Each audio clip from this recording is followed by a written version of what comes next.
గౌరవ ఆదోని శాసనసభ్యులు చెప్పింది కీలకంగా ఒక మాట అన్నారు.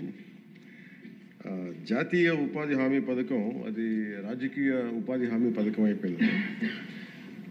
అది గత ప్రభుత్వం టైంలో రైట్ ఏమో, కానీ మన ఎన్డీఏ ప్రభుత్వం టైంలో దాన్ని నేను తీసుకోవట్లేదు. ఖచ్చితంగా గత ప్రభుత్వం చేసిన వారసత్వంగా వచ్చినవి ఈ కరప్షన్ మనం హ్యాండిల్ చేస్తాం ఈ రోజున. వన్స్ నేను పంచాయతీరాజ్ శాఖ బాధ్యతలు తీసుకున్న తర్వాత మొట్టమొదటి దృష్టి పెట్టింది కూడా జాతీయ ఉపాధి హామీ పథకం కింద అసలు ఏమేమి అవకతవకలు జరిగినాయి.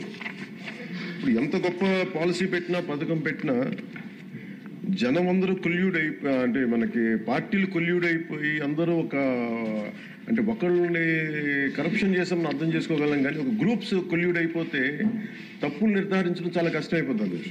ఇప్పుడు ఇందాక ఉదాహరణకి మేము రాగానే ఫస్ట్ చాలా ఎక్స్టెన్సివ్గా కూర్చున్నాం, ముఖ్యంగా ఈ సోషల్ ఆడిట్ డైరెక్టర్ తోటి, ప్రిన్సిపల్ సెక్రటరీ గారితో కూర్చున్నప్పుడు వరుసగా చాలా ఆల్మోస్ట్ 1-2 months రివ్యూ తర్వాత సోషల్ ఆడిట్ డైరెక్టర్ ఎవరైతే జాతీయ ఉపాధి హామీ పథకంలో అవకతవకలు ఎవరైతే చేస్తున్నారో వాటిని జరగకుండా నిలువరించాల్సిన వ్యక్తి అతనే అవినీతికి పాల్పడ్డాడు అధ్యక్షుడు. అందుకని వెంటనే అతన్ని తీసి పక్కన పెట్టేసి, అవి కాకుండా మేము తీసుకున్న ఇమ్మీడియట్ చర్యలు ఏంటంటే అధ్యక్ష, ఒకటి మేము ఈ social audit, vigilance cell, quality control 3 కొత్త వాళ్ళని పెట్టాం అధ్యక్ష. కొంచెం ఎఫెక్టివ్ పీపుల్ని పెట్టాం. ఇప్పుడు ఉదాహరణకి సోషల్ ఆడిట్ని ఒక 2 months బ్యాక్ పెట్టాం, చాలా మందిని సార్ట్అవుట్ చేసి వన్ హూ ఇస్ కేపబుల్ అలాంటి వ్యక్తిని పెట్టాం అధ్యక్ష. అలాగే విజిలెన్స్ సెల్కి చీఫ్ విజిలెన్స్ ఆఫీసర్ని పెట్టాం, 5 months అయింది. అలాగే headed by chief quality control engineer పెట్టాం అధ్యక్ష, సీనియర్ మన రిటైర్డ్ ఇంజనీర్ ఒకరిని పెట్టాం. మేము చేశాక మేమేం చాలాసార్లు ఉదాహరణకి 2024-25లో అబ్జెక్షనబుల్ ఎక్స్పెండిచర్ అంటే ఇది అవినీతికి దారి చూపిస్తున్నాయని చెప్పి దాదాపు 250 కోట్ల అవినీతి జరిగింది అని చెప్పేసి సోషల్ పీపుల్స్ ఆడిట్ ఫోరం నుంచి మనం దాదాపు ఇప్పటికీ 546 మండలాల్లో మనం సోషల్ ఆడిట్ చేసాం ఇప్పటిదాకా ఆడిట్ ఫోరం. ఇంకొక మిగతా మండలాలు 665లో 546 చేసాం అధ్యక్ష. మార్చి 31కి అయిపోతుంది. దాంట్లో 24-25కి 250 కోట్ల అవినీతిని ఉంది అనేది చేశారు ఇదంతా. కానీ ఇది ప్రాజెక్ట్ డైరెక్టర్ పీడీ చూసిన తర్వాత 71 కోట్ల మటుకే out of 250 crores only 71 crores recover చేయాలి అనేది ఆయన ఆర్డర్ చేశారు. దేనికంటే గౌరవ సభ్యులందరూ చెప్తున్న దాంట్లో మనకు అవినీతి జరిగిందని తెలుసు. అక్కడ అందరూ మస్తర్లో ఫాల్స్గా చేశారు, పనులు చేయకుండా రిజిస్టర్ చేసుకున్నారు, లేదంటే జేసీబీలు పెట్టి చేశారు, ఇవన్నీ ఉంటాయి. కానీ ఎక్కడా కూడా ప్రూఫ్కి దొరకవండి. సో దానివల్ల just lack of evidence only out of 250 crores only we could recover, అంటే రికవరీకి ఆదేశం చేసింది 71 కోట్లు. As on now 75.84 lakhs have been recovered అధ్యక్ష. అంటే 250 కోట్ల అవినీతి జరిగిందని గుర్తింపబడింది, కానీ సరైన సాక్ష్యాధారాలు లేకపోవటం వల్ల ఓన్లీ 71 కోట్లకే రికవరీ చేయాలన్నది ప్రాజెక్ట్ డైరెక్టర్ వాళ్ళ బాధ్యత అది.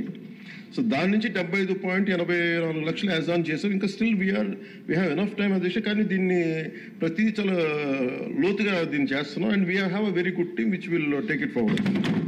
ఇంకా 2 మీరు అడిగింది అధ్యక్ష,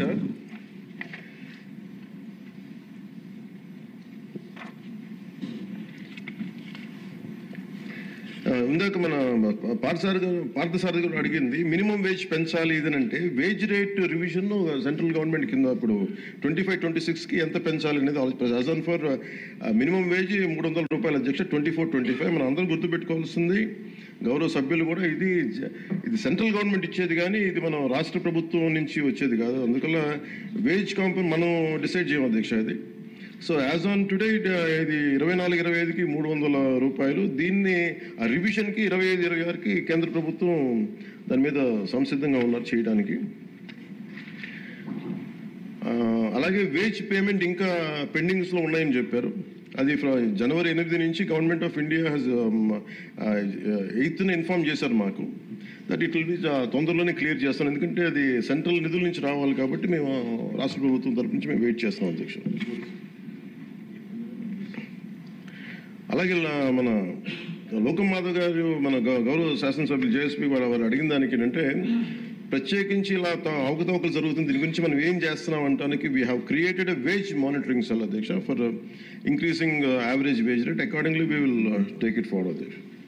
అలాగే మీరు అడిగిన దానికి అధ్యక్ష జిల్లాని ఒక యూనిట్గా చేయమన్నారు అధ్యక్ష. అది అసలు బేసిక్గా మీరు అడిగిన దానికి ఎంతమంది అంటే అక్కడ ఉన్న ఎంతమంది లేబర్ ఉన్నారనే దాని మీద ఉంటుంది అధ్యక్ష. అంటే ఎక్కడ ఎక్కువ పని దినాలు అవసరం, ఎక్కడ లేబర్కి ఎక్కువ పని, దాని మీద బేస్ అయింది తప్ప వేరేలా కాదు అధ్యక్ష. సో మాకు ఉన్నదానికి ఏంటంటే గవర్నమెంట్ ఆఫ్ ఇండియా మన a paper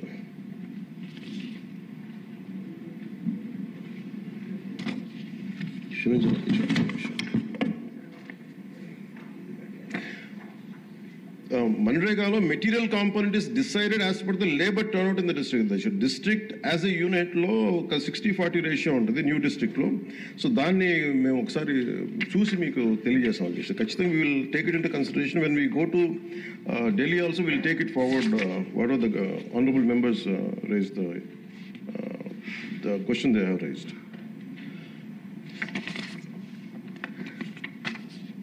so government of India అధ్యక్ష ఇట్ పర్మిట్స్ ఓన్లీ, ఇప్పుడు మన అమలాపురం శాసనసభ్యులు గౌరవ సభ్యులు అడిగింది జంగిల్ క్లియరెన్స్ కూడా అడిగారు. But government of India very clearly said only 266 works should be taken under NREGA అధ్యక్ష. దాంట్లో జంగిల్ క్లియరెన్స్ అనేది లేదు అధ్యక్ష. సో దానివల్ల అది మన పరిధిలో లేనిది. ఇక అవసరమైతే ఇందాక మేము గౌరవ ముఖ్యమంత్రి గారితో మాట్లాడి ఇది చాలాసార్లు గౌరవ మంత్రి అచ్చెన్నాయుడు గారు చాలాసార్లు క్యాబినెట్లో ఇదే విషయం ఆయన కూడా ప్రస్తావించారు.